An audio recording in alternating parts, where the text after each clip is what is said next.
நம் முன்னோர்கள் நமக்கு அளித்த கொடை. அந்த மூலிகைகளை கொண்டு நம் நோய்களை நாம் எவ்வாறு கட்டுக்குள் வைத்திருக்கலாம் என்பதை பற்றி நம்மிடையே பகிர்ந்து கொள்ள வருகிறார் டாக்டர் கௌதமன் அவர்கள்.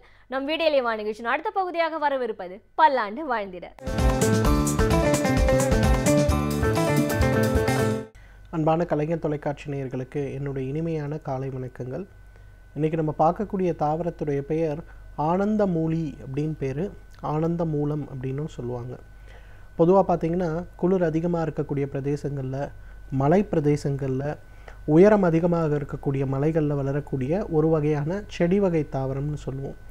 அதே போல் அதிவேகமாக தீப்பற்றி எரியக்கூடிய ஒரு தாவரம் இந்த ஆனந்த மூலம். பொதுவாக இன்றைக்கு சத்தீஸ்கரில், அதே போல் உத்தரகாண்டில் ரொம்ப அதிகமாக கிடைக்கக்கூடிய மூலிகைகளில் ஒன்று. மிக அதிகமாக பார்த்திங்கன்னா தேனி, கம்பம் போன்ற இடங்களில் ரொம்ப கலைச்செடியாக கூட இந்த ஆனந்த மூலத்தை நம்ம பார்க்கலாம். இந்த தாவரத்துடைய இலைகள் இன்றைக்கு மருந்துக்கு பயன்படுத்தப்பட்டு வருகிறது. அதுவும் அமெரிக்காவில் பார்த்திங்கன்னா இதுவரை ஆராய்ச்சி செய்யப்பட்டதிலேயே மிக அதிகமாக ஆராய்ச்சி செய்யப்பட்ட ஒரு மூலிகை அப்படின்னு சொல்லிட்டு இந்த ஆனந்த மூலத்தை சொல்லலாம்.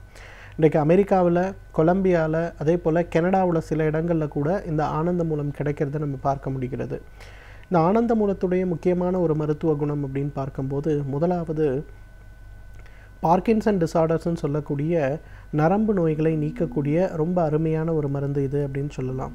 இந்த பார்க்கின்சன் டிசார்டர் அப்படிங்கிறது நம்ம எல்லாருக்குமே தெரியும். கை கால்களில் உதறல் இருக்கும். அந்த நோய் இருக்கவங்க அவங்களால நடக்கக்கூட முடியாத அளவுக்கு மிக கடுமையான பலவீனங்கள் இருக்கும். பேச்சு சரியாக வராது. அதே போல் சாப்பாடு கூட விழுங்க முடியாது. சிறு சிறு வேலைகள் கூட செய்ய முடியாது. இந்த மாதிரி நிறைய பிரச்சனைகள் பார்க்கின்சன் டிசார்டர்ஸில் இருக்கிறத நம்ம பார்க்க முடியும். இந்த பார்க்கின்சன் டிசார்டர்ஸ் அப்படிங்கிறது இன்றைக்கு அன்ஃபார்ச்சுனேட்லி 100 ஒருவரை பாதிக்கக்கூடிய அளவுக்கு இந்தியாவில் பார்க்கின்சன் டிசார்டருடைய ஒரு எண்ணிக்கை அதிகமாக இருக்கிறத பார்க்குறோம். மூளையில் இருக்கக்கூடிய டோபமின் அப்படிங்கிற ஒரு கெமிக்கல் சுரப்பது குறைவதுனாலையோ அல்லது நிறுத்தப்படுறதுனாலையோ இந்த பார்க்கின்சன் டிசார்டர் ஏற்படுறதை நம்ம பார்க்குறோம்.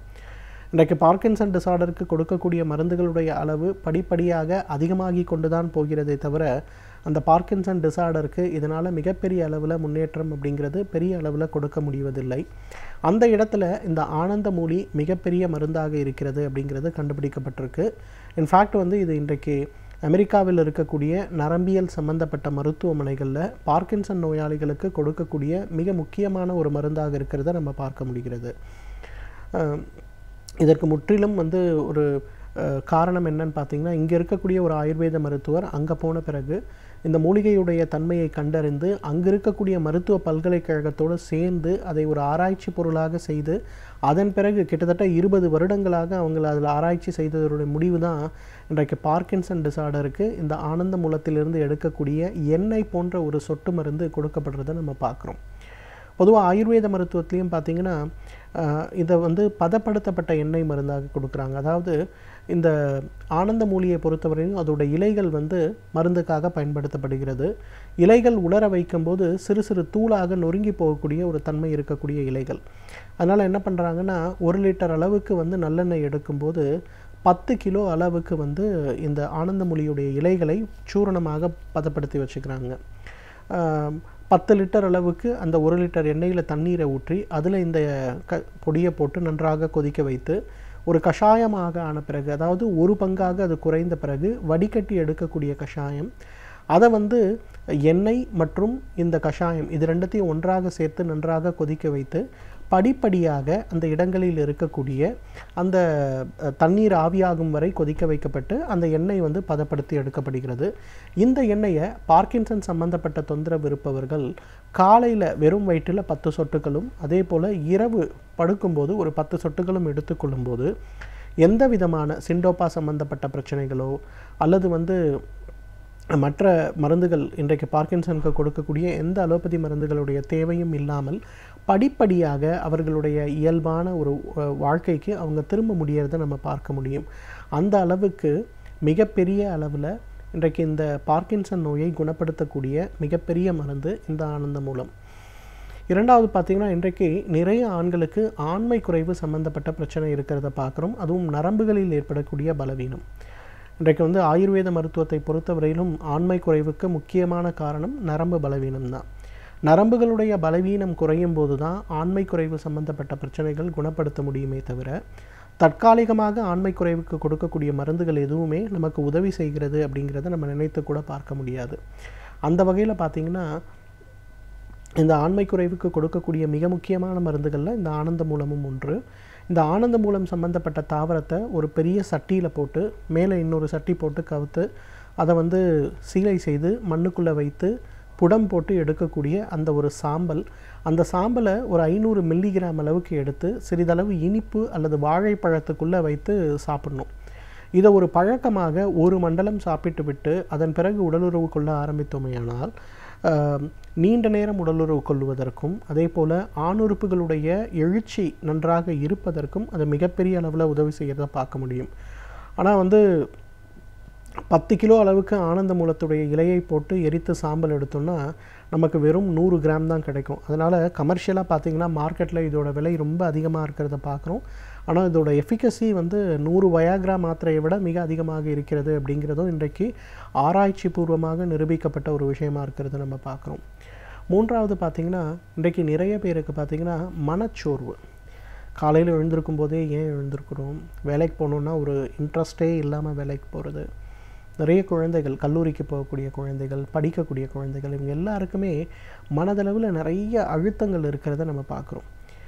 உடலில் ஏற்படுகின்ற நோய்களுக்கு கொடுக்கக்கூடிய அளவுக்கு முன்னேற்றத்தை, ஒரு முக்கியத்துவத்தை மனதளவில் ஏற்படக்கூடிய விஷயங்களுக்கு நாம் கொடுக்கப்படுவதில்லை.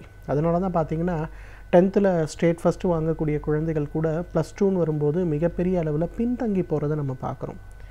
அதே போல் வேலைக்கு போகக்கூடியவர்கள் ஒரு வருஷம் best employee of the year வாங்குகிறாங்க, அடுத்த வருஷம் பார்க்கும்போது அவங்களோட பர்ஃபார்மன்ஸில் மிகப்பெரிய தொய்வு ஏற்படுவதை நம்ம பார்க்குறோம். இதற்கு காரணம் வெறும் உடல் உழைப்பு மட்டுமல்ல, மன உழைப்புன்னு சொல்லக்கூடிய மூளை சம்பந்தப்பட்ட உழைப்பும் தான். இதை சரி செய்வதற்கு இந்த ஆனந்த மூலி ஒரு மிகச்சிறந்த மருந்து. ஆனந்த மூலியிலிருந்து எடுக்கக்கூடிய சூரணத்தை ஒரு 5 கிராம் அளவுக்கு இரவு படுக்கும்போது சாப்பிடுகின்ற ஒரு வழக்கத்தை வைத்து கொண்டாலே இந்த மனச்சோர்வு சம்பந்தப்பட்ட பெர்ஃபார்மன்ஸ் சரியில்லை அப்படின்னு நினைக்கிறவங்க, இன்ஃபீரியாரிட்டி காம்ப்ளெக்ஸ் இருக்கவங்களுடைய அந்த மனக்குறைகள் குறையிறதை நம்ம பார்க்கலாம். எனவே நேயர்களே, இந்த ஆனந்த மூலி இயற்கை கொடுத்திருக்கின்ற மிகச்சிறந்த அருமருந்து. பார்க்கின்சன் சம்பந்தப்பட்ட பிரச்சனை, ஆண்மை குறைவு சம்பந்தப்பட்ட பிரச்சனை, மனச்சோர்வு சம்பந்தப்பட்ட பிரச்சனைகளுக்கு ஒரு மிகச்சிறந்த மருந்து. தகுந்த மருத்துவ ஆலோசனையின் பேரில் சரியான முறைப்படி இதை உபயோகப்படுத்தி வந்தோமேயானால் நம்மாலும் பல்லாண்டு காலம் ஆரோக்கியமாக வாழ்ந்திட முடியும். சமூகத்தில் நன்மைகள் எவை, தீமைகள் எவை என்று நாம் எவ்வாறு அறிந்து வாழ கற்றுக்கொள்ளலாம் என்பதை பற்றி நம்மிடையே பகிர்ந்து கொள்ள வருகிறார் எழுத்தாளர் மனுஷபுத்திரன் அவர்கள். நாம் வீடியோலேயே வா நிகழ்ச்சியின் அடுத்த பகுதியாக வரவிருப்பது தீதும் நன்றும்.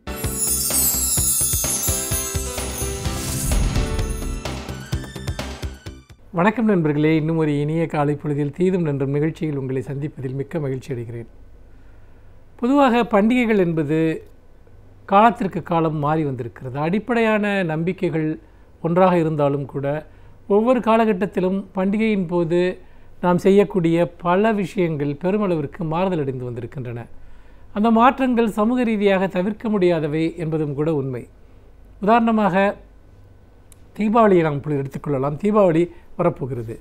தீபாவளி சமயத்தில் முன்பெல்லாம் வீடுகளில் அந்த பலகாரம் செய்வது என்பது அல்லது பட்சணங்கள் செய்வது, இனிப்புகள் செய்வது என்பது ஒரு மிகப்பெரிய வேலையாக நடக்கும். ஏனென்றால் அப்பொழுதெல்லாம் கூட்டு குடும்ப முறை இருந்தது. கூட்டு குடும்ப முறையில் அந்த இனிப்பு வகைகளை செய்வது, அதை மற்றவர்களிடம் பகிர்ந்து கொள்வது, இதெல்லாம் ஒரு பெரிய இயக்கமாகவே நடைபெறுவதை நாம் பார்க்கலாம். ஆனால் அதற்கு பிறகு நம்முடைய வாழ்க்கை முறையில் ஏற்பட்ட பல மாற்றங்களின் காரணமாக இன்றைக்கு தனி குடும்பங்கள் தோன்றிய பிறகு யாருக்கும் பலகாரங்கள் செய்வதற்கோ அல்லது வீட்டில் இனிப்புகள் செய்வதற்கோ போதுமான அவகாசம் இல்லை. அந்த சமயத்தில் நீங்கள் பார்த்தீர்கள் என்றால் தீபாவளியை ஒட்டி ஒரு வாரத்திற்கு முன்பாகவே இனிப்புகளினுடைய விற்பனை மிகப்பெரிய அளவிற்கு அதிகரிப்பதை பார்க்கலாம். அந்த அளவிற்கு கடைகளில் இனிப்புகளை வாங்குவது, அதை வீட்டிற்கு உபயோகிப்பது, நண்பர்களுக்கு கொடுப்பது, பரிசாக கொடுப்பது என்பதெல்லாம் ஒரு மிகப்பெரிய ஒரு இயக்கமாகவே இன்றைக்கு மாறிவிட்டது. இதே போன்றுதான் மற்ற பல விஷயங்கள்.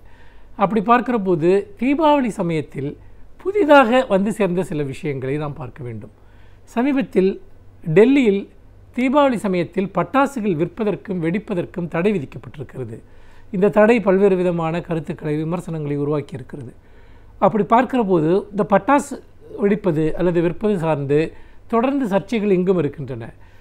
ஏனென்று கேட்டால், நீங்கள் அந்த தீபாவளிக்கு 3 நாட்கள் முன்பிருந்தே தொடங்கி பட்டாசு வெடிக்கக்கூடிய ஓசை என்பதை நாம் நகரம் முழுக்க கேட்கலாம். அதுவும் தீபாவளிக்கு முந்தைய நாள் இரவு என்பது அநேகமாக யாருமே தூங்க முடியாத ஒரு இரவாக இருப்பதை நாம் பார்க்கலாம்.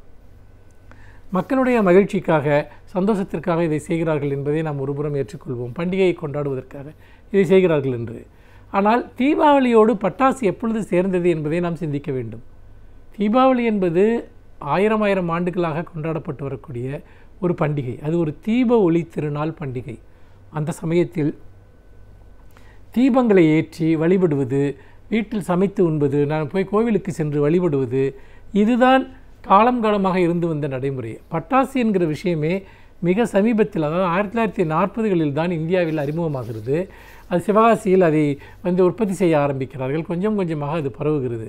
அதற்கு முன்பு தீபாவளியில் பட்டாசு என்கிற ஒரு விஷயமே கிடையாது. அப்படி பார்க்கிற போது இன்றைக்கு அது ஒரு மிகப்பெரிய அளவிற்கான வணிகமாக, வர்த்தகமாக அது மாறி இருக்கிறது. இந்த பட்டாசு தொழிலை நம்பி பல்லாயிரக்கணக்கானோர் அவர்கள் வாழ்வாதாரத்திற்கு நம்பி இருக்கிறார்கள் என்பதை நாம் ஒருபுறம் நாம் வைத்துக்கொள்வோம். அது நிச்சயமாக ஒரு முக்கியமான ஒரு பிரச்சனை. ஆனால் இந்த பட்டாசுகளின் காரணமாக என்ன நடக்கிறது என்பதையும் நாம் பார்க்க வேண்டும். இது மிக முக்கியமான ஒரு பிரச்சனை. முக்கியமாக காற்று மாசுபாடு. இந்த தீபாவளி சமயத்தில் இந்த பட்டாசுகள், அதுவும் அதிகம் புகை கக்கக்கூடிய இந்த பட்டாசுகளை வெடிப்பதன் மூலமாக காற்று மாசுபாடு வெகுவாக அதிகரிக்கிறது என்பதை தொடர்ந்து வல்லுநர்கள் சுட்டிக்காட்டுகிறார்கள். ஏற்கனவே நம்முடைய வாகன புகைகளின் காரணமாகவும், ஏசி போன்ற ஒரு எந்திரங்களை பயன்படுத்துவதன் மூலமாகவும், தொழிற்சாலைகளிலிருந்து வெளிவரக்கூடிய புகையின் காரணமாகவும் பெருமளவிற்கு நம்முடைய காற்று மாசடைந்திருக்கிறது. மாசடைகிற காற்று எங்கும் செல்வதில்லை, நம்முடைய நுரையீரலுக்குத்தான் வருகிறது. நம்முடைய நுரையீரலுக்கு பல்வேறு விதமான நுரையீரல் சார்ந்த நோய்களை அது ஏற்படுத்துகிறது. அப்படி பார்க்கிற போது இன்று மிகப்பெரிய அளவிற்கு இந்த காற்று மாசுபாட்டினால், அதிலும் முக்கியமாக குழந்தைகளும் முதியவர்களும் பெருமளவு பாதிக்கப்படுகிறார்கள். இந்த நிலையில் தான் உலக நாடுகள் எல்லாமே இந்த காற்று மாசுபாட்டை எப்படி குறைப்பது என்று போராடி கொண்டிருக்கின்றன.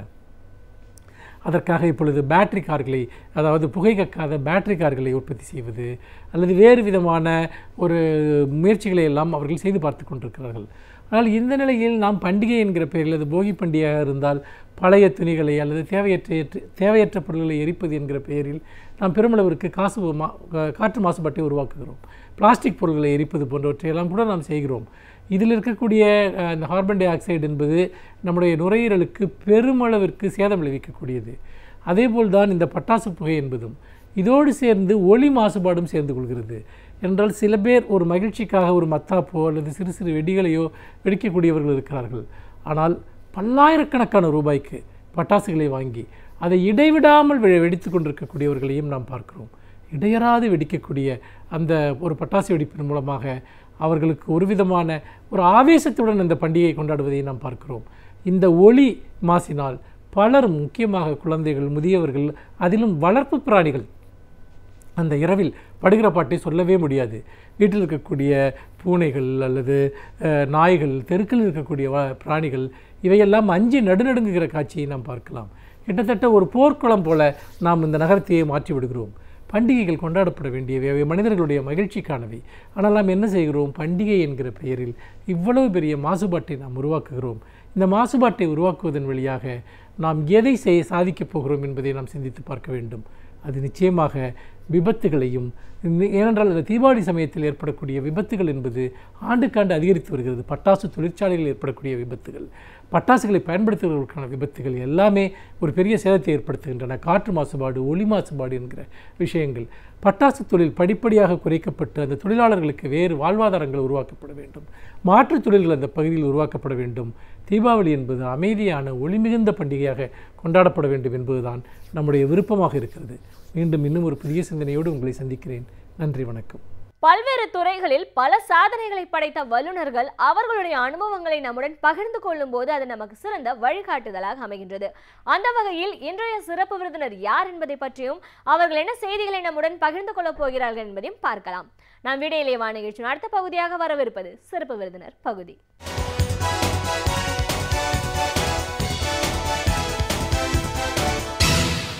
வணக்கம் நேயர்களே, விடையிலே வா நிகழ்ச்சியின் சிறப்பு விருந்தினருக்கான நேரம் இது.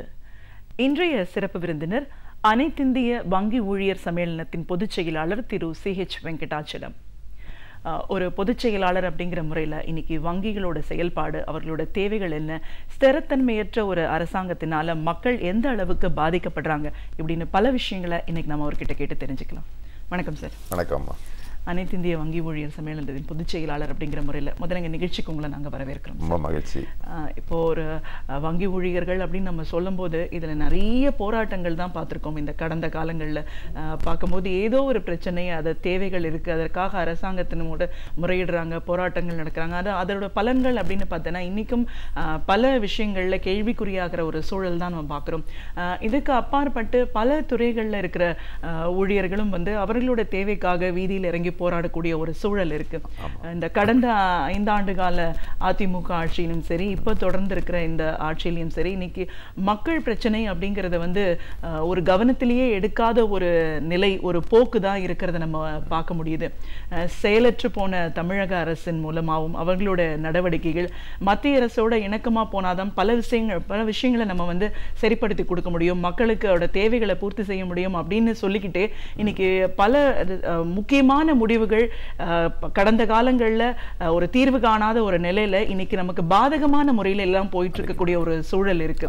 ஸோ இந்த பிரச்சனை, இந்த ஸ்திரத்தன்மையற்ற அரசோட செயல்பாடுனால மக்கள் எவ்வளவு தூரம் பாதிக்கப்படுறாங்க, இன்னும் இந்த போக்கு நீடிச்சா என்ன மாதிரியான ஒரு விளைவுகள் ஏற்படும் இப்படின்னு பல விஷயங்களை எங்க நேர்களோட நீங்க முழுமையா பகிர்ந்து. முதல்ல நிறைய பிரச்சனைகள் இருக்கு அப்படின்னு நம்ம பார்த்தாலும், இப்போ பண்டிகை காலம், விழா காலம், தீபாவளி அப்படின்னு சொல்லக்கூடிய இந்த சூழல்ல ஒரு காலகட்டத்திலையும் மக்கள் எந்த அளவுக்கு மகிழ்ச்சியா சந்தோஷமா ஒரு விழாவை கொண்டாடின போக்கு இன்னைக்கு அப்படியே மாறி இதுக்கான ஒரு அறிகுறியே இல்லாத ஒரு சூழல்ல இன்னைக்கு இருக்காங்க. இந்த நிலைக்கு இப்போ என்ன முதல் காரணம் அப்படின்னு சொல்லுவீங்க? முதல் காரணம் கேட்டிங்கன்னா பொருளாதாரம் தான். ஒரு விழா, ஒரு திருவிழா, ஒரு பண்டிகைன்னு சொன்னாலே அது பின்னாடி ஒரு பொருளாதாரம் இருக்கு. இந்தியாவில் பொருளாதார சிக்கல் இருக்கும்போது இது ஒரு சடங்குக்காக, சம்பிரதாயத்துக்காக இந்த மாதிரி பண்டிகை கொண்டாட வேண்டும் என்று நினைத்தாலும் அதுக்கு தேவையான பொருளாதார பின்னணி இல்லாத காரணத்தினால் அதுதான் நெருக்கடியே. அதனால தான் இதெல்லாம் ஒரு அமைதியாக கொண்டாடக்கூடிய விழா மாதிரியாக ஆகிக்கிட்டு இருக்கு இந்த பண்டிகை எல்லாம். ஸோ இந்த பொருளாதாரம் தான் எல்லாத்துக்குமே அடிப்படை. அதுக்கு பின்னாடி இருக்கக்கூடிய அரசியல், தவறான அரசியல் காரணமாக தவறான பொருளாதாரம், அதனால் மக்கள் பாதிக்கிறாங்க. அதனால் இந்த பண்டிகைகள்லாம் ஒரு அவங்களுக்கு அழுத்தத்தை கொடுக்குது. ஒரு இது மகிழ்ச்சி, அதுக்கு பதிலாக ஒரு கடன் வாங்கி தான் பண்டிகை நடத்தணுன்ற மாதிரி ஒரு நெருக்கடி உண்டாக்குது. அதனால தான் முன்னாடி மாதிரியாக ஒரு மகிழ்ச்சியாக அதை எதிர்நோப்பது கிடையாது. ஐயோ தீபாவளி வருது, ஐயோ பொங்கல் வருது அப்படிங்கிற மாதிரி தான் நினைக்கிறாங்க. கண்டிப்பா. ஸோ இப்போ இந்த பிரச்சனையை பார்க்கும்போது முதல்ல நீங்கள் சொல்கிறீங்க பொருளாதாரம் தான் இன்றைக்கி நம்ம எல்லா விதமான பிரச்சனைக்கும் அடிப்படை காரணம் அப்படின்னு சொல்லும்போது, ஒரு காலகட்டத்தில் ஒரு அரசு ஊழியர்கள், மத்திய அரசு ஊழியராக இருந்தாலும் சரி, மாநில அரசு ஊழியராக இருந்தாலும் சரி, ஒரு விழாக்கால சலுகை, விழாக்கால ஒரு வெகுமதி, இந்த மாதிரியான ஒரு விஷயங்கள் இருந்தது. இன்னைக்கு எவ்வளோ தூரம் அது நடைமுறையில் இருக்குது அப்படிங்கிறது தெரியல. ஸோ ஒரு பொருளாதார சிக்கல் அப்படின்னு பார்க்கும்போது அடிமட்டத்திலிருந்து எல்லாருக்கும் ஒரு பெரிய அளவில் பாதிப்பு ஏற்படுத்தியிருக்கு. இந்த பண மதிப்பிழப்பு நடவடிக்கைக்கு அப்புறமா இன்னும் முற்றிலும் முடங்குற ஒரு சூழல் அப்படின்னு சொல்றோம். இந்த மாதிரியான ஒரு கொள்கை முடிவுகளால தமிழகத்தோட நிலைப்பாடு எப்படி இருக்கு? அதை சரி பண்ண வேண்டிய மாநில அரசாங்கத்தோட பங்களிப்பு என்னவா இருக்கு? அதாவது இந்தியாவிலேயே தமிழ்நாடு ஒரு முன்னேறி வந்த ஒரு மாநிலமாக நம்ம பார்த்துக்கிட்டு இருக்கிறோம். பொருளாதாரத்திலையும் சரி, பண்பாட்டிலும் சரி, கலாச்சாரத்திலும் சரி, மக்களுடைய வாழ்க்கை முறையிலும் கொஞ்சம் முன்னுக்கு இருந்திருக்கிறோம். ஆனால் இன்னைக்கு ரொம்ப நம்ம பின்னாடி போயிட்டு இருக்கிறோம். தொழில் வளர்ச்சியிலும் சரி, மற்ற பொதுவான முன்னேற்றத்திலும் சரி, மக்களுடைய வாழ்க்கை தரம், வறுமை நிலைமை, இதெல்லாம் நம்ம பின்னாடி இருக்கிறோம். இதுக்கு அரசாங்கத்துடைய செயல்பாடு தான் காரணமே. அதுவும் இன்னைக்கு பார்த்தீங்கன்னா ஒரு ஸ்தம்பிக்கிற நிலைமையாக இருக்கு. இப்போ இந்த மத்திய அரசோடு இவங்க ஒத்து போறாங்க அப்படிங்க, அது தவறு என்று சொல்ல முடியாது. ஆனால் அது தமிழக மக்களுக்கு உதவியாக இருக்கும் என்ற காரணத்தினால பண்ணலாம். ஆனால் இவங்க இந்த இணக்கமாக போவதெல்லாம் மக்களுக்கு எதிராகவே இங்கே போயிட்டு இருக்கிறத பார்த்துக்கிட்டே இருக்கணும். அது முதல்ல நிறுத்த வேண்டியதை இன்னைக்கு ஒரு பெரிய அரசியல் பொறுப்பு அப்படின்னு பார்க்கலாம். இது முன்பாகலாம் அரசாங்கம் இதை எதிர்த்து நிறைய போராடி இருக்கிறோம். அது எல்லாத்தையும் விட்டு கொடுத்துக்கிட்டு நீ மாறிக்கிட்டே இருக்கு. அப்போ ரொம்ப அதிகமாக தமிழகத்துக்கு பாதிப்பு இதனால ஏற்படக்கூடிய ஒரு நிலைமை வருது. அதுவே ஒரு மாற்றம் வரணும் தமிழகத்துக்கு. அப்போதான் ஒரு உண்மையான தீபாவளி விடியலாக இருக்கும்னு நினைக்கிறேன். நிச்சயமா. இப்போ மாநில அரசு ஊழியர்களை பொறுத்த வரைக்கும் நம்ம சமீப காலங்களில் பார்த்துருக்கோம், போக்குவரத்து ஊழியர்கள் பல முறைகளில் போராட்டம் நடத்தினாங்க. அவர்களுடைய தேவைகள் உண்மையிலேயே நியாயமாக இருந்தாலும் அதற்கான ஒரு அணுகுமுறை அரசாங்கத்திலிருந்து அவங்களுக்கு இயல்பாக இசைவு கொடுக்குற மாதிரி ஆகலை.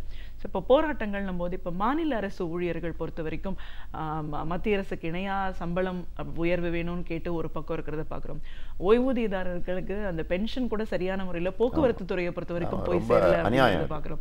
ஸோ இந்த பிரச்சனையை பொறுத்த வரைக்கும் இதோட பாதிப்பு எவ்வளோ தூரம் மக்களை தாக்கியிருக்கு? மக்கள் அப்படின்னு பார்த்தீங்கன்னா, ஒன்று அரசு ஊழியர் அப்படி சொன்னால் பொதுவாகவே நாங்கள் தொழிற்சங்கங்கள் சொல்ல சம வேலைக்கு சம ஊதியம். இப்போ மாநில அரசோ மத்திய அரசோ ஒரே வேலையை தான் பண்ணுறாங்க, பொதுமக்களுக்கு சேவை செஞ்சுக்கிட்டு இருக்கிறாங்க. அப்போ அந்த ஊதியத்தை தான் இங்கேயும் கொடுக்க வேண்டும். அதை கொடுப்பதற்கு இவ்வளவு இழுபறி, அதுவும் போக்குவரத்து துறையில் பார்த்தோம் இவ்வளவு ஒரு அநியாயம் நடந்திருக்குன்ற. அவருடைய சொந்த அந்த ப்ராவிடன்ட் ஃபண்ட் பணத்தை கூட, கிராஜுவேட்டி பணத்தை, பென்ஷனை கூட கொடுக்க முடியாத அளவுக்கு இருக்குது அப்படின்னு பார்க்கணும்னு சொன்னால் அப்போ பொருளாதாரம் நல்ல நிலைமையில் இல்லை. அப்போ இந்த பொருளாதாரத்தை சரியான நிலைமை கொண்டு வருவதற்கே இன்றைக்கி மக்கள் போராட வேண்டும். ஏதோ தமிழகத்தில் இருக்கிறோம் அப்படிங்கிற மாதிரி இல்லாத மக்கள் இந்த விழிப்புணர்வு இதில் ரொம்ப தேவை. அரசியல் விழிப்புணர்வு இருக்குது. 5 ஆண்டுக்கு ஒரு முறை ஆட்சியை மாற்ற வேண்டும் என்ற முடிவு பண்ணுறாங்க. ஆனால் இந்த பொருளாதார விழிப்பு என்பது ரொம்ப தேவை.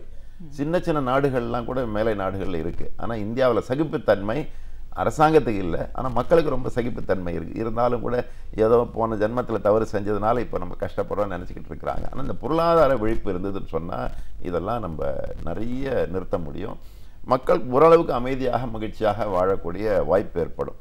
அதற்கு அந்த அரசியல் நிலைமை சரியில்லைன்னா உடனடியாக தட்டி கேட்கக்கூடிய, ஏதோ தொழிற்சங்கம் தொழிலாளி மட்டும் போராடுவது இல்லாமல் மக்களே போராடக்கூடிய ஒரு முன்னேற்றம் கண்டிப்பாக வந்தால் தான் நல்லது.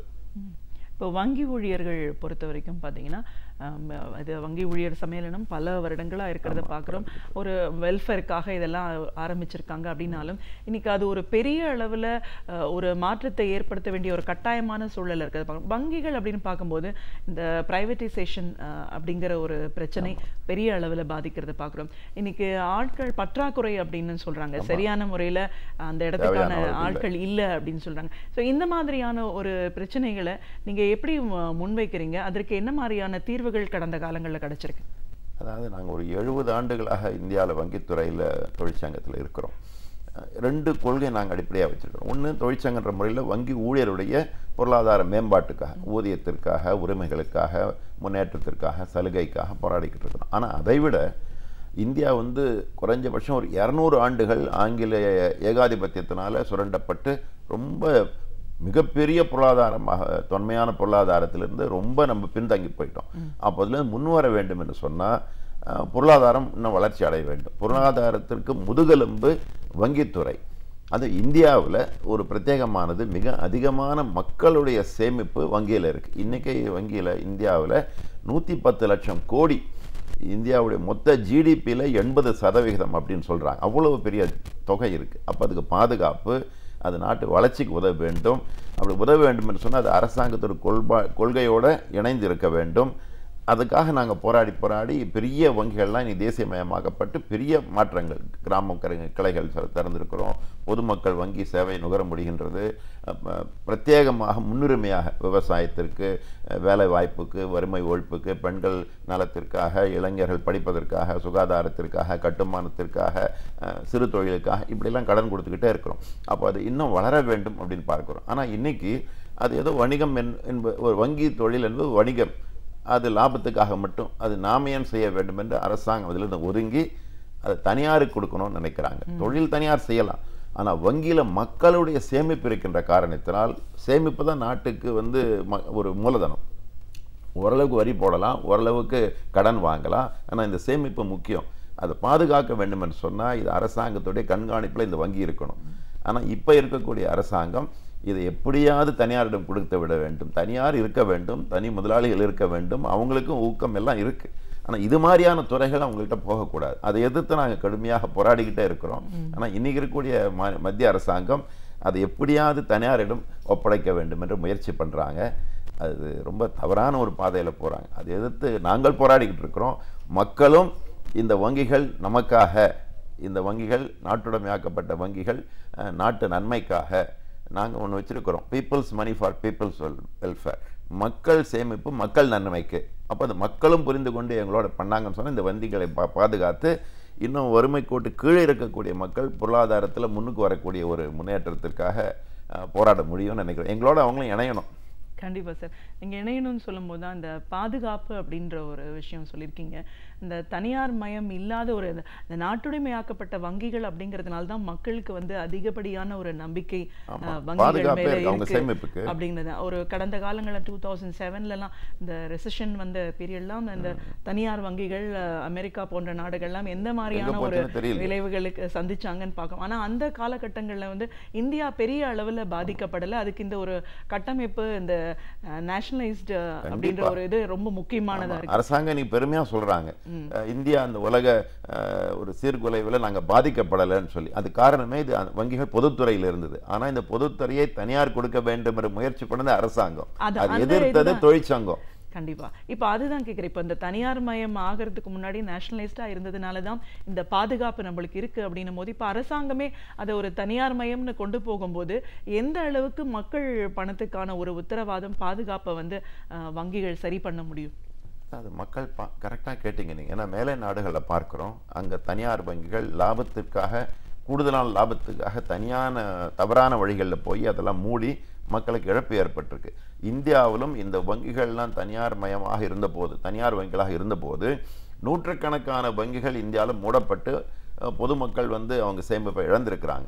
இன்னைக்கு ஒரு பெரிய பாதுகாப்பை இது அரசாங்க வங்கியாக இருக்கின்ற காரணத்தால் அரசாங்க வங்கியில் எந்த விதமான மூடலுக்கு இடமே கிடையாது. அதுக்கு அரசாங்கம் பொறுப்பு. அது திறமையாக நடத்தப்பட வேண்டும், வாடிக்கையாளர் சேவை நல்லா கொடுக்கணும், இதெல்லாம் கரெக்ட். ஆனால் மக்களுக்கு பாதுகாப்பு என்று சொன்னால் இதுதான். ரெண்டாவது, இதன் மூலமாகத்தான் பின்தங்கி இருக்கக்கூடிய புறக்கணிக்கப்பட்ட அல்ல முன்னுரிமையாக விவசாயம் இந்தியாவில் எவ்வளோ முக்கியங்க. என்னதான் இந்தியா வளர்ந்துருக்குன்னு சொன்னாலும் விவசாயம் வளராமல் இந்தியா வளர முடியாது. ஏன்னா 70% மக்கள் அந்த துறையில் இருக்கிறாங்க. அது இன்னும் இன்னைக்கு நெருக்கடியிலே இருக்குது. விவசாயிகள் தற்கொலை செய்கிறாங்கன்னு சொன்னால் சினிமாவுக்கு போகிற மாதிரி ஏதோ ஒரு பொழுதுபோக்குக்காக போகலை, வாழ்க்கையில் வேறு ஒன்றுமே இல்லை, கேள்விக்குறியாயிருச்சு, குடும்பத்தோடு இறந்து போகிறாங்க. அப்போ இந்த விவசாயத்திற்கு கூடுதலாக கடன் கொடுக்க வேண்டும், அது வந்து கொடுக்க மாட்டேங்கிறாங்க. அது மாதிரி வேலை வாய்ப்பு இந்தியாவில் ரொம்ப முக்கியம். உலகத்திலேயே மிக இளமையான ஒரு சமுதாயம் இந்தியா அப்படின்னு பார்க்கும்போது அப்போ அந்த இளைஞர்களுக்கு வேலை வாய்ப்பு வரணும்னா அதுக்கு தொழிலுக்கு நிறைய கடன் கொடுக்கணும், சிறு தொழிலுக்கு. அதற்கு கடன் கொடுக்க முன் வர வேண்டும் என்று சொன்னால் அது பொதுத்துறையாக இருக்க வேண்டும். பெண்கள் இந்தியாவில் 50%. ஆனால் நீங்கள் பார்த்தீங்கன்னா வருத்தமான விஷயம், வங்கி கடன் வாங்கக்கூடிய வசதி படைத்த பெண்கள் அப்படின்னு சொன்னால் 3% மட்டுமே சொல்கிறாங்க. அப்போ ரொம்ப அதிகமாக பெண்கள் முன்னேறுவதற்காக நம்ம வங்கிகள் கடன் கொடுக்க வேண்டும். கிராமப்புற வளர்ச்சி இந்தியாவே கிராமத்தில் இருக்குது, அதுக்கு வந்து தனியார்கள் கொடுப்பது கிடையாது. இளைஞர்கள் படிக்க வேண்டும், எவ்வளவோ திட்டங்கள் போட்டாலும் கூட இன்னும் படிப்பறிவு இல்லாமல் இருக்குது. அப்போ இந்த கல்வி கடன் யார் கொடுக்குறாங்க? அரசாங்க வங்கிகள் மட்டுமே கொடுக்குறாங்க. இவ்வளவு தனியார்கள் நாங்கள் திறமைசாலிகள் சொல்கிறாங்க, ஆனால் ஏன் கொடுக்க மாட்டேங்கிறாங்க? அப்போது இந்த பொதுத்துறை வங்கிகளை பாதுகாத்து இன்னும் மக்களுக்கு எப்படி உதவ முடியும் என்பது அரசாங்கம் ஒரு கொள்கையாக வைத்துக்கொள்ள வேண்டும். ஆனால் இவங்க படிப்பது ராமாயணம், எடுப்பது பெருமாள் கோயில் அப்படின்னு சொல்லுவாங்க. அந்த மாதிரி மக்களுக்காகவே அப்படின்னு சொல்கிறாங்க, ஆனால் மக்களுக்கு எதிராகவே செயல்படுறாங்க இந்த அரசாங்கம். அதுதான் வருத்தமாக இருக்குது. அதை எதிர்த்து தான் நாங்கள் போராடிக்கிட்டு இருக்கிறோம். வேலை வாய்ப்பு அப்படின்னு பார்க்கும்போது மத்திய அரசாங்கம் வந்து ஆட்சி பொறுப்பில் வரும்போது அதை முழுமையாக சரி பண்ணிடுவோம் வந்த ஒரு 2 ஆண்டுகளுக்குள்ள வேலை வாய்ப்பு அப்படிங்கிறது சொன்னாங்க. ஆனால் இன்னைக்கு 3 ஆண்டுகளை கடந்தும் அந்த பற்றாக்குறை, வேலையில்லா திண்டாட்டம் அப்படிங்கிறது அதிகமாக இருக்கிறத பார்க்குறோம். இந்த பிரச்சனையும் சரி, வங்கிகளை பொறுத்த வரைக்கும் சரியான முறையில் ஆட்கள் இல்லை. அதனால தான் வந்து எல்லாரும் ஓவர்லோடட் வித் ஒர்க் அப்படின்னு நிறைய பேர் சொல்றத பார்க்குறோம். ஸோ இப்போ இந்த வேலையில்லா திண்டாட்டம், ஆட்குறைப்பு, இதற்கான ஒரு பேலன்சிங் ஃபேக்டராக எது அமையும்? இது அமையான தேவை. அதாவது வங்கியில் வந்து ஒன்று மக்களுக்கு சேவை கொடுக்கணும், பாதுகாப்பு சேவை கொடுக்கணும் அப்படின்னு சொன்னால் அதிகமான மக்கள் வந்து வங்கி துறைக்கு வரணும். அந்த சேவை செய்வதற்கு தேவையான அளவுக்கு ஆட்கள் வேணும். இன்றைக்கே குறைந்தபட்சம் 2 லட்சம் இடங்கள் காலியாக இருக்குது.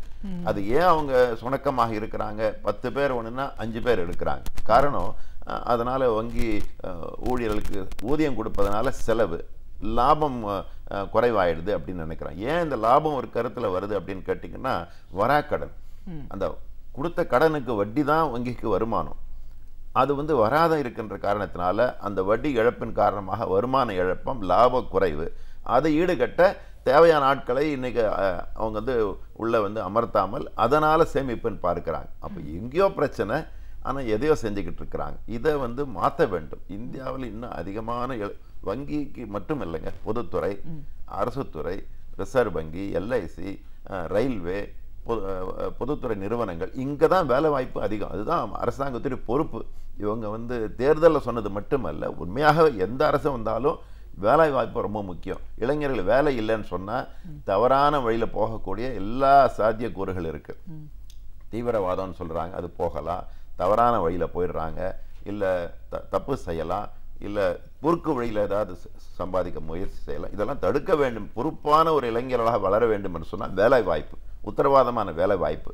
இப்போ பாதுகாப்பு இல்லாத பெண்கள் கூட வேலைக்கு வராங்க, பாதுகாப்பு இல்லாத வேலைக்கு வராங்க, நிரந்தரம் இல்லாத வேலைக்கு வராங்க, நியாயமான ஊதியம் இல்லாத வேலைக்கு வராங்க, எந்த விதமான உரிமை இல்லாத வேலைக்கு வராங்க. அப்போ இதெல்லாம் மாற்ற வேண்டும் என்று சொன்னால் அதுக்கு எடுத்துக்காட்டாக பொதுத்துறை நிறுவனங்கள், வங்கிகள் போன்ற அரசு துறையில் நல்ல அதிகமான அளவுக்கு மட்டுமல்ல, பாதுகாப்பாக ஆரோக்கியமாக வேலை செய்ய வேண்டும். அப்போ தான் அவங்க ஒரு 30-40 வருஷம் நாட்டுக்காக அவங்க உழைக்கிறாங்க. அந்த ப்ரைம் டைம் அவங்க லைஃப்பில் 20லேருந்து 60 வயசு. அதுக்கு வந்து உத்தரவாதம் இந்த வங்கிகள் போன்ற பொதுத்துறை நிறுவனங்கள். அங்கே வந்து லாபத்தின் அடிப்படையில் குறைக்கிறாங்க. அப்போது அது எங்கே ஊற்றுக்கன்னு பார்த்தீங்கன்னா வராக்கடன். அதை அவங்க சரி செஞ்சாங்கன்னு சொன்னால் இங்கே நிறைய ஆட்களை கொண்டு வர முடியும். அது தவறு செய்கிறாங்க. வராக்கடனை வந்து அவங்க ரத்து செய்கிறாங்க, அதனால் நஷ்டம் வருது.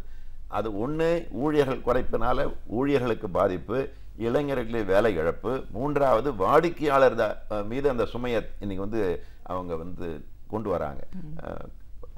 சேமிப்பு கணக்குகளுக்கெல்லாம் வட்டியை குறைக்கிறாங்க. வங்கி எல்லா சேவைக்கும் கட்டணங்கள் அதிகரிக்கிறாங்க. அபராதம். இவங்களே வங்கி கணக்கை வந்து அரசாங்க வங்கியில் போய் உங்கள் பென்ஷன், முதியோர் பென்ஷன் கொடுக்குறேன்றாங்க. 1000 ரூபா கொடுக்குறாங்க.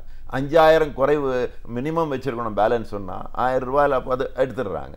அப்போ எவ்வளவு தவறு பாருங்கள். இதில் இது மாதிரிலாம் நடந்துக்கிட்டே இருக்குது. இதெல்லாம் திருத்தணும். மத்திய அரசாங்கம் முக்கியமான ஒரு கொள்கை முடிவுகள் எல்லாம் எடுக்கிறதுக்கு முன்னாடி எப்படிப்பட்ட ஒரு ஸ்ட்ராட்டஜி, திட்டமிடல் தேவையா இருக்கு? அதையெல்லாம் பார்க்காம எடுக்கப்படுற சில முடிவுகள்னும் போது அதை மாநில அரசாங்கம் எந்த ஒரு கேள்வியுமே கேட்காம அப்படியே சரின்னு சொல்ற ஒரு மனோபாவம் இன்னைக்கு தமிழகத்தை பொறுத்த வரைக்கும் அதிகமா இருக்கிறத பார்க்குறோம். எந்த ஒரு முக்கியமான பிரச்சனையிலையும் ஒரு கேள்வி கூட கேட்காம அதற்கான கையெழுத்து அப்படிங்கிறது வந்து இன்னைக்கு நடைமுறை ஆயிடுச்சு. அதனால தமிழகம் வந்து பல விஷயங்கள்ல பாதிப்படைஞ்சிருக்கு. இந்த மாதிரியான ஒரு நிலைப்பாடு இன்னும் என்ன மாதிரியான ஒரு நிலைக்கு தமிழகத்தை கொண்டு போகும்? அதான் நான் ஏற்கனவே சொன்ன மாதிரி தமிழகம் முன்னணியில் இருந்தது இப்போ ரொம்ப பின்னாடி போயிட்டு இருக்கு. அப்போ தமிழகத்துடைய பிரத்யேகமான வளர்ச்சிக்காக, முன்னேற்றத்திற்காக, மக்கள் பாதுகாப்புக்காக நம்ம நிறைய முடிவுகள் அரசாங்கம் எடுக்க வேண்டிய நிலைமை இருக்கும்போது ஏற்கனவே இருந்த எதிர்ப்புகளெல்லாம் கைவிட்டு இன்னைக்கு ஒத்துப்போகும், அரசாங்கத்தோட ஒத்துப்போக வேண்டும் என்று ஒரு நிர்பந்தமா என்னன்னு தெரியல. ஆனா தமிழகத்துக்கு எதிராகவே எல்லா முடிவும் பார்க்கணும். இப்போ நீட்டில் பார்த்தோம், அல்ல ஜல்லிக்கட்டில் பார்த்தோம், ஒன்னொன்னா பார்த்துக்கிட்டே இருக்கிறோம். எல்லா விஷயத்திலையும் தமிழகத்துடைய உரிமைகளும் நன்மைகளும் விட்டு கொடுக்கப்பட்டு அது காம்ப்ரமைஸ் ஆகுது. அதன் காரணமாக தமிழகம் ரொம்ப பாதிக்க போகின்றது. இதை வந்து மக்கள் இப்போ உணர்றாங்க. ஆனால் அது மாற்றுவதற்கான ஒரு அரசியல், ஒரு போராட்டங்கள் அந்த மாதிரி வந்து அது மாறவில்லை என்று சொன்னால் நீண்ட கால பாதிப்புக்கு இருக்கும். இந்தியா இன்னும் பின்தங்கி போயிடும். ஆனால் பெரிய அளவில் மக்கள் இந்தியாவில் இருக்கிறாங்க. தமிழகத்தில் அவங்க பாதிப்பு ஒரு உரிமைக்காக போராட வேண்டிய நிலைமையை இன்னைக்கு நாம் உருவாக்கி கொள்ளவில்லைன்னு சொன்னால் நீண்ட காலத்தில் தமிழகத்துக்கு பாதிப்பு இருக்கும். இது மக்கள் உணர வேண்டும் என்று நான் நினைக்கிறேன். கண்டிப்பா. இப்போ இந்த ஸ்திரத்தன்மையற்ற ஒரு மாநில அரசாங்கத்தோட ஒரு செயல்பாடுனால பல விஷயங்கள்ல நம்ம பாதிக்கப்படணும்னு பார்க்குறோம். இப்போ குறிப்பா மழை இல்லைன்னு சொன்னோம். மழை வந்தாலும் அதை சேமிக்கிற அளவுக்கு ஏரி குளங்கள்ல தூர்வாராத ஒரு நிலைமை. இப்போ அடிக்கடி நம்ம பார்க்கக்கூடிய செய்திகள் எல்லாம் ஏரி கண்மாய் உடைகிறது, இல்லை சரியான முறையில் இங்கே தண்ணி வந்து சேரலை அப்படின்னு சொல்ற கருத்தை நம்ம இருக்கு.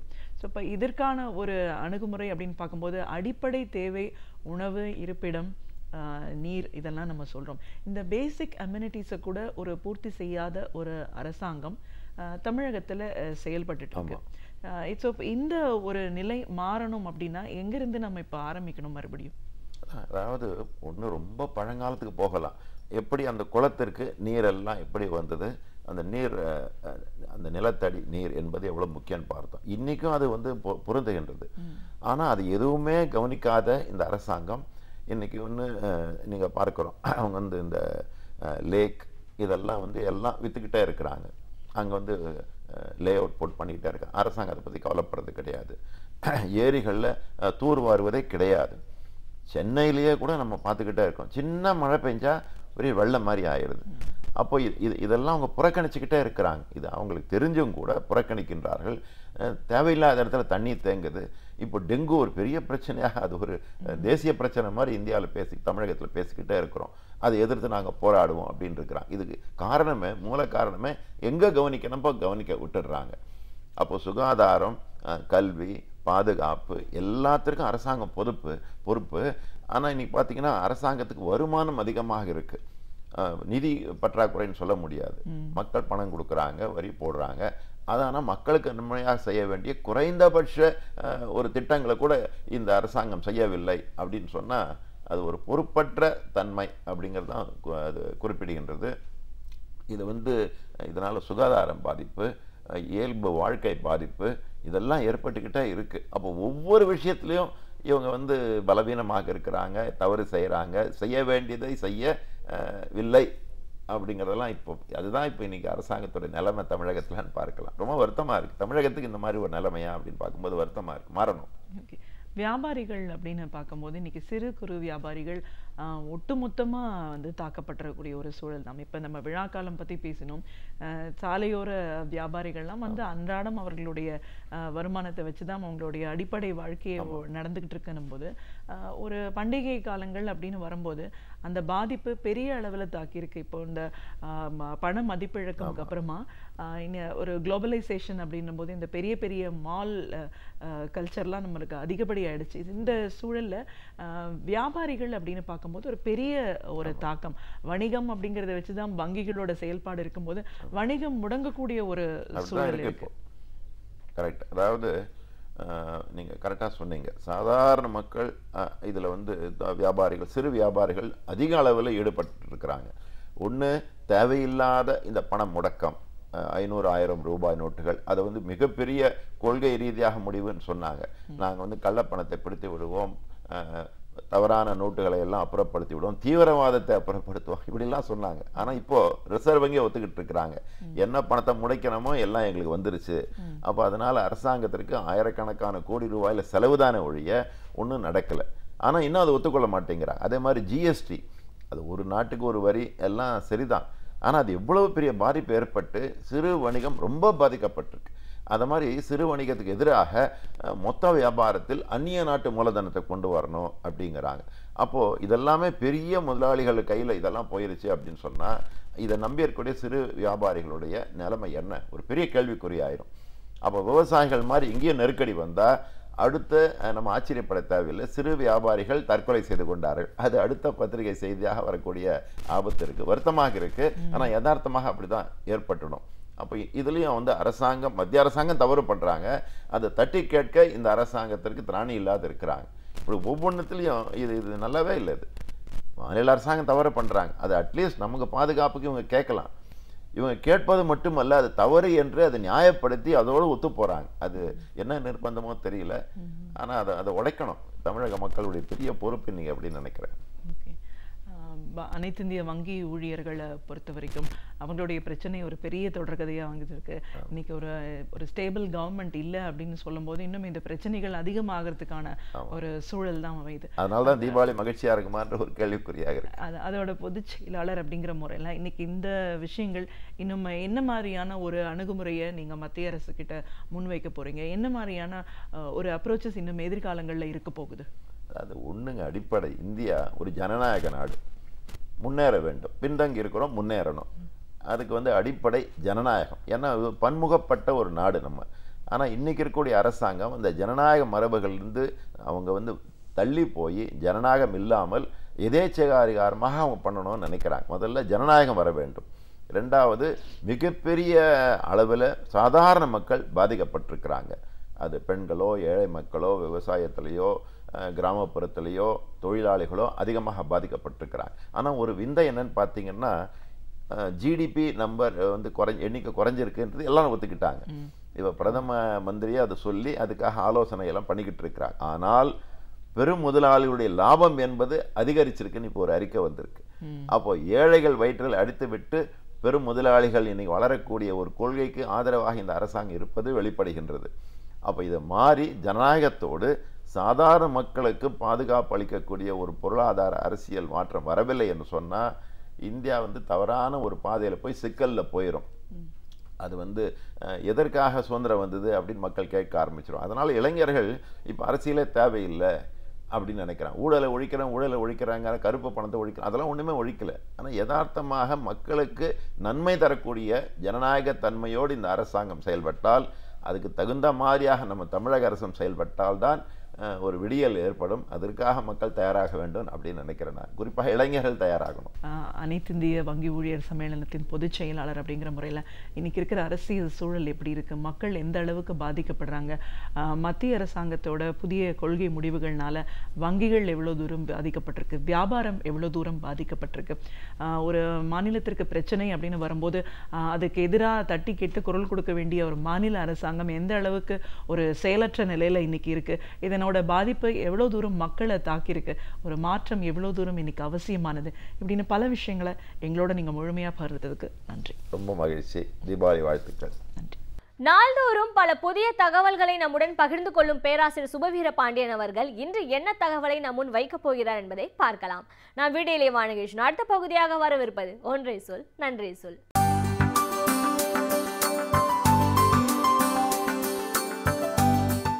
அனைவருக்கும் என் அன்பு வணக்கம். கேரள அரசும் கேரளாவினுடைய முதலமைச்சர் பினராயி விஜயனும் வரலாற்றில் இடம்பெறத்தக்க ஒரு நிகழ்வினை அண்மையில் செய்து முடித்திருக்கிறார்கள். 6 தலித் மக்கள் உட்பட 36 பேர் பார்ப்பனர்கள் அல்லாதவர்களை கோயில்களில் அர்ச்சகர்களாக திருவிதாங்கூர் தேவதாசம் போர்டு நியமித்திருக்கிறது. கேரள அரசுக்கு இதில் ஒரு பெரும் பங்கு இருக்கிறது. இது வெறும் ஒரு மாற்றம் என்று சாதாரண சொல்லில் சொல்லிவிட முடியாது. இது ஒரு சமூக புரட்சி என்றே குறிப்பிட வேண்டும். இந்த புரட்சியின் தோற்றுவாய் தமிழகத்தில்தான் இருக்கிறது. 1970களில் அது தொடங்கிற்று என்று சொல்ல வேண்டும். 1970 ஜனவரி 26 அன்றைக்கு தாழ்த்தப்பட்டவர்கள் கோயிலுக்குள் நுழைய முடியாது என்று சொன்னால் அவர்களை அழைத்து கொண்டு நான் கோயில்களுக்குள் நுழைய இருக்கிறேன், அனைத்து சாதியினரும் அர்ச்சகராக ஆக்கப்பட வேண்டும், அனைவரும் கருவறைக்குள் போகிற உரிமையை பெற வேண்டும் என்கிற போராட்டத்தை ஐயா பெரியார் அவர்கள் அறிவித்தார். அப்போது முதலமைச்சராக தமிழ்நாட்டில் இருந்த தலைவர் கலைஞர் அவர்கள், நீங்கள் இதற்காக போராட வேண்டாம், அதற்கு உரிய சட்ட முன்வடிவத்தை நானே கொண்டு வந்து சட்டமாக ஆக்குகிறேன் என்று உறுதியளித்ததன் பேரில் ஐயா அன்றைக்கு அந்த போராட்டத்தை நிறுத்தி கொண்டார். சொன்னபடியே தமிழ்நாட்டில் அனைத்து சாதியினரும் அர்ச்சகராகலாம் என்கிற சட்ட முன்வடிவம் கொண்டு வரப்பட்டு நிறைவேற்றப்பட்டு அது சட்டமாகவும் ஆகியது. ஆனால் அதனை எதிர்த்து ஜீயர்கள் பலர் உச்சநீதிமன்றத்தில் வழக்கு தொடர்ந்து அந்த வழக்கினுடைய தீர்ப்பின்படி அது ஒரு குழப்பமான தீர்ப்பாக இருந்த காரணத்தால் அர்ச்சகர்களாக நியமிக்கப்படவில்லை வேறு எவரும். பிறகு மீண்டும் 2006 ஆட்சிக்கு வந்தபோதும் மீண்டும் அதே முயற்சிகள் மேற்கொள்ளப்பட்டன. இப்போது வந்திருக்கிற அந்த தீர்ப்பு இப்போதும் தெளிவானதாக இல்லை. ஆங்கிலத்திலே சொல்வார்களே operation success and patient died என்று, அதுபோல ஒரு குழப்பமுடையதாக இருந்தாலும் பிற சாதியினரை அர்ச்சகராக நியமிப்பதற்கு எந்த விதமான சட்ட தடையும் இல்லை என்பதாகத்தான் அந்த தீர்ப்பினை நாம் புரிந்து கொள்ள முடியும். எனவே தமிழக அரசே நேரடியாக அப்படி ஒரு குறிப்பிட்ட சமூகத்தை சார்ந்தவர்கள்தான் அங்கே இருக்க வேண்டும் என்கிற நிலை இல்லாமல் யாரை வேண்டுமானாலும் அர்ச்சகராக நியமிக்கலாம் என்கிற வேண்டுகோளை நாடு முழுவதும் பலரும் வைத்தாலும் தமிழக அரசு அதனை செய்யவில்லை. ஆனால் கேரள அரசு இன்றைக்கு அதனை செய்திருக்கிறது. மொத்தம் 36 பேரை அர்ச்சகராக நியமித்திருக்கிறது. பினராயி விஜயன் அவர்கள் இதன் மூலமாக ஒரு சமூக புரட்சியை செய்து முடித்திருக்கிறார். வரலாற்றில் என்றைக்கும் அவருக்கு ஒரு இடம் உண்டு. அதுவும் எந்த பகுதியில் என்பது மிக முக்கியமானது. எங்கே ஈழவ மக்கள் கோயிலுக்குள் அல்ல, கோயிலை சுற்றி இருக்கிற தெருக்களுக்குள் கூட நடக்கக்கூடாது என்று சொல்லப்பட்டதோ அதே திருவிதாங்கூரில் தான் இன்றைக்கு முதலாக இந்த அர்ச்சகரிடம் நியமிக்கப்பட்டிருக்கிறார்கள். அந்த வைக்கம் என்கிற ஊரில் ஈழவ மக்கள் கோயில் தெருக்களில் நடக்கக்கூடாது என்று சொன்னதை எதிர்த்து தான் பெரும் போராட்டங்கள் நடைபெற்றன. தமிழ்நாட்டிலிருந்து சென்று ஐயா பெரியார் அவர்கள் அந்த போராட்டத்திற்கே தலைமையேற்று நடத்தினார். அதனால்தான் இன்று வரையில் அவர் வைக்கம் வீரர் என்றும் அழைக்கப்படுகிறார். அந்த போராட்டம் அன்றைக்கு வெற்றி பெற்றது அது தெருவில் நடப்பதற்குத்தான். இப்போது கோயிலுக்குள் நுழைவதற்கும் கருவறைக்குள் சென்று அர்ச்சனை செய்வதற்குமே இன்றைக்கு மாற்றங்கள் சமூகத்தில் நிகழ்ந்திருக்கின்றன என்பது ஒரு பெரிய செய்தி. இதனை நாம் எப்படி பார்க்க வேண்டும்? ஆகமங்களை கற்று தேர்ந்தவர்கள் யாராக இருந்தாலும், எந்த சமூகத்தில் பிறந்திருந்தாலும் அவர்கள் அர்ச்சகர்கள் ஆகலாம். இதனை எதிர்த்து இன்னமும் பல தடைகளும் பல எதிர்ப்புகளும் இருக்கின்றன. மீண்டும் மீண்டும் நீதிமன்றத்துக்கு போக அவர்கள் வாய்ப்பு இருக்கிறது. ஆனால் என்ன செய்தி என்றால், இப்படி நியமனம் செய்ததன் மூலம் நீதிமன்றத்துக்கு யார் போவது என்கிற முறை மாற்றப்பட்டிருக்கிறது. இதுவரையில் கோயிலுக்குள் நுழைவதற்கு, அர்ச்சகராவதற்கு எல்லா சாதியினருக்கும் உரிமை வேண்டும் என்று கேட்டு நாம் தான் திரும்ப திரும்ப நீதிமன்றத்துக்கு போனோம். இப்போது இல்லை, இந்த நியமனங்கள் செல்லுமா செல்லாதா என்பதை அவர்கள் மறுபடியும் நீதிமன்றத்துக்கு போய் விசாரிக்கலாம். ஆனால் அவை செல்லும் என்பது ஏற்கனவே ஏறத்தாழ முடிவாகிவிட்டது.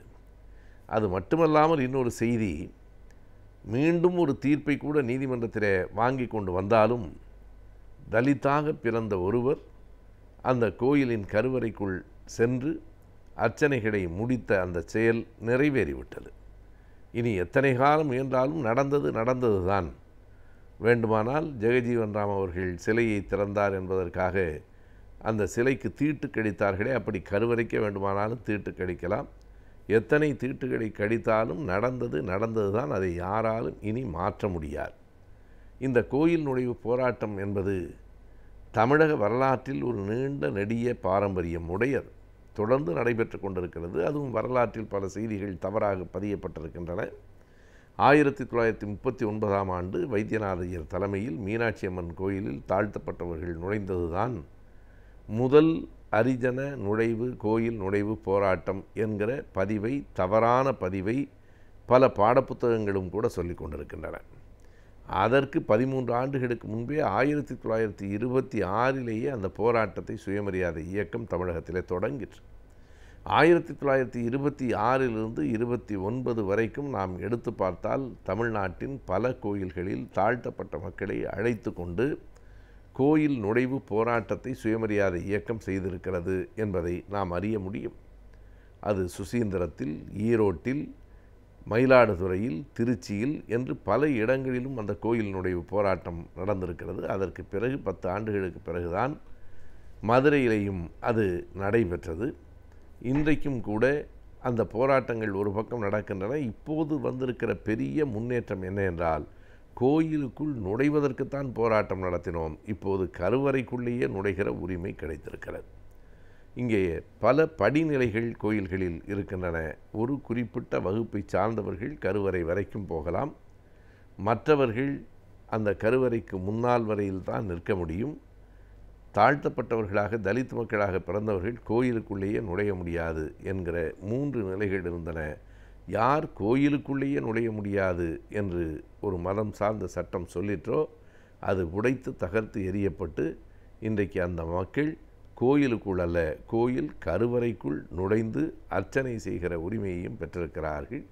கடவுள் நம்பிக்கையே இல்லாதவர்களுக்கு இதை பற்றி என்ன கவலை என்று பலர் கேட்கலாம். கடவுள் நம்பிக்கை உண்டு இல்லை என்பது வேறு. ஆனால் கடவுள் நம்பிக்கை உடையவர்களுக்கான உரிமை மறுக்கப்படக்கூடாது என்பது ஜனநாயக கோட்பாடு. எனவே கோயிலுக்குள் போகாதே என்று சொன்னவரும் ஐயா பெரியார் தான். போக வேண்டும் என்று விரும்புகிறவனை தடுக்காதே என்று சொன்னவரும் ஐயா பெரியார் தான். அதனாலே தான் அவர் தொடக்கி வைத்த இந்த போராட்டம் இன்றைக்கு பெரிய வெற்றியை பெற்றிருக்கிறது. கேரளத்திலும் பல போராட்டங்கள் நடந்திருக்கின்றன. வைகுண்டரை, நாராயணகுரு அவர்களை, ஐயன்காடியை இந்த நேரத்தில் நாம் நினைவு கூற வேண்டும். அவர்கள் எல்லோருக்கும் கிடைத்திருக்கிற மிகப்பெரிய சமூக வெற்றிதான் இந்த நிகழ்வு. கற்ற கல்விக்கு ஏற்ற வேலை வாய்ப்புகளை அமைத்துக் கொள்வது என்பது மிகவும் கடினமான ஒன்றாகின்றது. எனவே வேலை வாய்ப்புக்கு ஏற்ற கல்வி முறைகள் என்னென்பதை பற்றியும், கல்வி முறைகளுக்கு ஏற்ற வேலை வாய்ப்புகள் என்னென்பதை பற்றியும் அறிந்து கொள்வதே இந்த பகுதி. நம் வீடியோலேவா நிகழ்ச்சியின் அடுத்த பகுதியாக வரவிருப்பது ஆலோசனை நேரம்.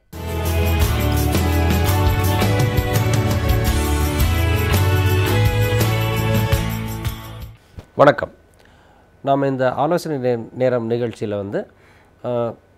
மாணவர்கள் மற்றும் பட்டதாரிகள் என்ன மாதிரியான பட்டதாரி இளைஞர்கள் என்ன மாதிரியான வேலை வாய்ப்புகள்லாம் அவங்களுக்கு இருக்குது, அந்த வேலைவாய்ப்பை அவங்க பெற வேண்டுமானால் என்ன மாதிரியான முறையில் நடத்தப்படக்கூடிய தேர்வுகளுக்கு தயாராகணும், எந்தெந்த அமைப்புகள் எந்தெந்த மாதிரியான தேர்வுகளை நடத்துகின்றன, இந்த மாதிரி விஷயங்கள் குறித்து நம்ம பேசிக்கிட்டு இருக்கிறோம்.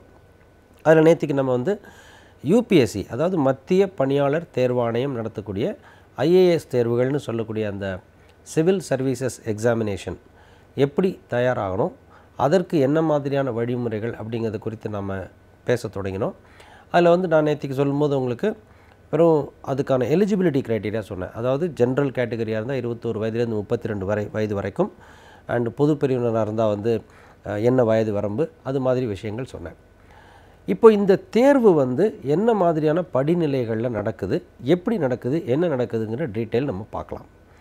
இந்த மத்திய பணியாளர் தேர்வாணையம் நடத்தக்கூடிய இந்த ஐஏஎஸ் தேர்வுகள் அப்படிங்கிறது வந்து பார்த்திங்கன்னா 1979ஆம் ஆண்டு, அதாவது கொத்தாரி கமிட்டி அப்படின்ற கமிட்டி கொடுத்த ரெக்கமெண்டேஷன்ஸ்க்கு அடிப்படையில், அவங்களுடைய பரிந்துரையின் அடிப்படையில் 3 நிலைகளில் நடக்குது. அதாவது முதல் நிலை அப்படிங்கிறது வந்து முதல் நிலை தேர்வு அல்லது ப்ரிலிமினரி ஸ்க்ரீனிங் எக்ஸாமினேஷன் அப்படின்னு சொல்கிறது. இரண்டாவது மெயின் எழுத்து தேர்வு, அதாவது முக்கிய தேர்வின் எழுத்து தேர்வு பகுதி. மூன்றாவது முக்கிய தேர்வின் நேர்முக தேர்வு அல்லது ஆளுமை தேர்வுன்னு சொல்லுவோம், அதாவது பர்சனாலிட்டி டெஸ்ட்னு சொல்லுவாங்க. இந்த 3 படிநிலைகளில் இந்த தேர்வு நடக்குது. அதில் இந்த ப்ரிலிமினரி எக்ஸாமினேஷன் அப்படின்னு சொல்லக்கூடிய அந்த ஸ்க்ரீனிங் டெஸ்ட், அது வந்து வெறும் ஸ்க்ரீனிங்காக மட்டும்தான். அதாவது அந்த தேர்வு மெயின் எக்ஸாமினேஷன், மொத்த விண்ணப்பதாரர்களில் எத்தனை பேர் முக்கிய தேர்வுக்கு தகுதியானவர்கள் அப்படிங்கிற முக்கிய தேர்வுக்கான தேர்வர்களை ஃபில்டர் பண்ணக்கூடிய ஒரு தேர்வு தான் ப்ரிலிமினரி டெஸ்ட். அதனால தான் அதை ஸ்க்ரீனிங் டெஸ்ட்டுன்னே சொல்லுவாங்க. இந்த ப்ரிலிமினரி எக்ஸாமினேஷன் அல்லது ஸ்க்ரீனிங் டெஸ்ட்டில் எத்தனை அப்ளிகேஷன் ஃபார்ம் வந்தாலும், எத்தனை விண்ணப்பங்கள் வந்திருந்தாலும், அவற்றுள் அந்த ஆண்டு, எந்த ஆண்டு அந்த தேர்வு நடத்தப்படுகிறதோ அந்த ஆண்டு எத்தனை காலி இடங்கள் இருக்கின்றனோ, அதாவது உதாரணமாக இந்த ஆண்டு வந்து 2016ஆம் ஆண்டுக்கான விண்ணப்பங்களில் வந்து 2016ஆம் ஆண்டுக்கான தேர்வில் வந்து மொத்தம் 1000 வேக்கன்சிஸ் இருக்குது, 1000 காலி இடங்களுக்கான தேர்வு அப்படின்னு வச்சுக்கிட்டா, எத்தனை பேர் விண்ணப்பித்திருந்தாலும், எத்தனை பேர் ப்ரிலிமினரி முதல்நிலை தேர்வை எழுதியிருந்தாலும், காலி இடங்களில் 15 முதல் 17 மடங்கு, அதாவது 15000 முதல் 17000 தேர்வர்கள் வரைக்கும் தான் முக்கிய தேர்விற்கு தேர்ந்தெடுக்கப்பட்டு அனுமதிக்கப்படுவார்கள். அந்த முக்கிய தேர்விலிருந்து, முக்கிய தேர்வினுடைய எழுத்து தேர்விலிருந்து நேர்முக தேர்வுக்கு, அதாவது ஆளுமை தேர்வுக்கு எத்தனை பேர் போவாங்க அப்படின்னா, அந்த ஆண்டின் மொத்த காலி இடங்களில் 2லிருந்து 3 மடங்கு, அதாவது 1000 வேக்கன்சின்னு சொன்னால் 2000லேருந்து 3000 பேர் வந்து அந்த நேர்முக தேர்வுக்கு, ஆளுமை தேர்வுக்கு எழுத்து தேர்விலிருந்து தேர்ந்தெடுக்கப்படுவார்கள். சரி, இது எப்படி தேர்ந்தெடுப்பாங்க அப்படின்னா, இது வெறும் கட் ஆஃப் சிஸ்டம். இதுக்கு வந்து மினிமம் மார்க் கிடையாது. நம்ம பள்ளி கல்லூரிகள் இருக்கிற மாதிரி 40 மதிப்பெண்கள் எடுத்தால் அல்லது 40% மதிப்பெண்கள் எடுத்தால் நாம் வந்து ஒரு தேர்வை வந்து ஒரு பாடத்தில் வந்து நம்ம பாஸ் பண்ணிட்டோம், தேர்ச்சி விட்டுறோம் அப்படின்ற மாதிரி இல்லாமல், பொதுவாக போட்டித் தேர்வுகள் இருக்கக்கூடிய அந்த கட் ஆஃப் சிஸ்டம் தான் இருக்கும். அது ஒவ்வொரு ஆண்டும் அந்த கட் ஆஃப் அப்படிங்கிறது வந்து மாறிக்கிட்டே போகும். இப்போ ப்ரிலிமினரி எக்ஸாமினேஷனில் வந்து இன்றைக்கு வந்து கேட்டகரி வைஸ் கட் ஆஃப் இருக்கும். இந்த ஆண்டு, சென்ற ஆண்டு வந்து மொத்தம் வந்து 106 மதிப்பெண்கள், ஒரு பொது பிரிவை சேர்ந்த மாணவர் 106 மதிப்பெண்கள் எடுத்திருந்தார்னா அவர் வந்து மெயின் எக்ஸாமினேஷனுக்கு தகுதியுடையர் ஆகிறார். அதே மாதிரி இந்த ஆண்டு அது 106 தான் இருக்குன்னு அவசியம் இல்லை. அந்த 106ங்கிறது 110ஆகவும் மாறலாம், 96ஆகவும் மாறலாம். இது எப்படி இந்த கட் ஆஃப் ஃபிக்ஸ் ஆகும்னு சொன்னால், டோட்டல் நம்பர் ஆஃப் கேண்டிடேட்ஸ் எத்தனை பேர் இருக்காங்க, எத்தனை பேர் மொத்த விண்ணப்பதாரர்கள் எத்தனை பேர் வந்து அந்த தேர்வை எழுதினார்கள், அந்த தேர்வில் அவங்களுடைய பெர்ஃபார்மன்ஸ் எப்படி இருந்துச்சு, அவங்க எப்படி பண்ணாங்க, அந்த தேர்வில் வந்து அதிக மதிப்பெண்கள் வாங்கிய மாணவர்கள் யார், எத்தனை மதிப்பெண்கள் வாங்கினாங்க, அது எத்தனை பேர் இருந்தாங்க, மிக குறைந்த மதிப்பெண்கள் யார் வாங்கினாங்க, இது எல்லாத்தையும் கிளப் பண்ணி ஒரு ஸ்டாட்டிஸ்டிக்கல் மெத்தடில் ஒரு மீன் டீவியேஷன் எடுத்து அந்த அடிப்படையில் தான் அந்த கட் ஆஃப் வந்து ஃபிக்ஸ் பண்ணுறாங்க. ஸோ ஆக ஒவ்வொரு மாணவரும் அவர் சார்ந்திருக்கக்கூடிய பிரிவிற்கு தேவையான அந்த கட் ஆஃப் மதிப்பெண்களை தாண்டிட்டாருன்னு சொன்னால் ஆட்டோமேட்டிக்காக அவர் அடுத்த எக்ஸாமினேஷனுக்கு அடுத்த லெவலுக்கு போயிடுவார். இதில் முதல் 15000 பேர் அல்லது முதல் 17000 பேர் வந்து ப்ரிலிமினரிலேருந்து மெயின் எக்ஸாமினேஷன் போவாங்க. இந்த மெயின் எக்ஸாமினேஷனில் அதே மாதிரி கட் ஆஃப் சிஸ்டம் தான் இருக்கும். அந்த கட் ஆஃப் வந்து யூபிஎஸ்சி ஃபிக்ஸ் பண்ணுவாங்க எவ்ரி இயர். அந்த கட் ஆஃபை ஒவ்வொரு பிரிவை சார்ந்த மாணவர்களும் தாண்டும் போது ஃபைனலாக வந்து அவங்க இன்டர்வியூ சிஸ்டம் போவாங்க. ஸோ இப்படி தான் வந்து ரேங்கிங் சிஸ்டம் வரப்போகுது. அதாவது மெயின் எக்ஸாமினேஷனில் எழுத்துத் தேர்வில் ஒரு மாணவர் எவ்வளோ மதிப்பெண்கள் வாங்கினாரோ அந்த மதிப்பெண்களையும் ஒருவேளை அவர் அந்த கட் ஆஃபை தாண்டினா மட்டும்தான் இன்டர்வியூ போவார்.